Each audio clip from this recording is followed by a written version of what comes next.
வரலாற்று சிறப்புமிக்க கச்சதீவு புனித அந்தோணியார் தேவாலயத்தின் வருடாந்த திருவிழா இன்றைய தினம் நிறைவு பெற்றது. கச்சதீவு புனித அந்தோணியார் தேவாலய வருடாந்த திருவிழா கொடியேற்றத்துடன் நேற்று பிற்பகல் ஆரம்பமானது.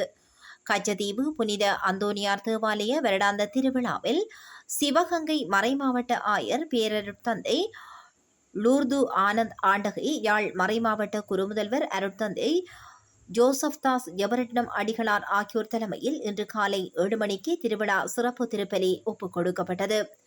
இலங்கையின் பல்வேறு பகுதிகளில் இருந்தும் இந்தியாவில் இருந்தும் வருகை தந்திருந்த மக்கள் இதில் பங்கேற்றிருந்தனர்.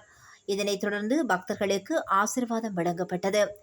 கடல் தொழில் அமைச்சர் ராமலிங்கம் சந்திரசேகர், இலங்கை கடற்படை தளபதி காஞ்சன பனாகொட, யாழுக்கான இந்திய துணை தூதுவர் சாய்முரளி, யாழ்ப்பாண மாவட்ட பதில் செயலாளர் மருதலிங்கம் பிரதீபன், பாராளுமன்ற உறுப்பினர் ஜீவன் ஜெயச்சந்திரமூர்த்தி, வடக்கு மாகாண பிரதம செயலாளர் இளங்கோவன், அரச உயர் அதிகாரிகள், நீதிபதிகள், கடற்படை அதிகாரிகள், அருட்தந்தையர்கள், அருட்சகோதரிகள் என பலரும் இதில் கலந்து கொண்டனர்.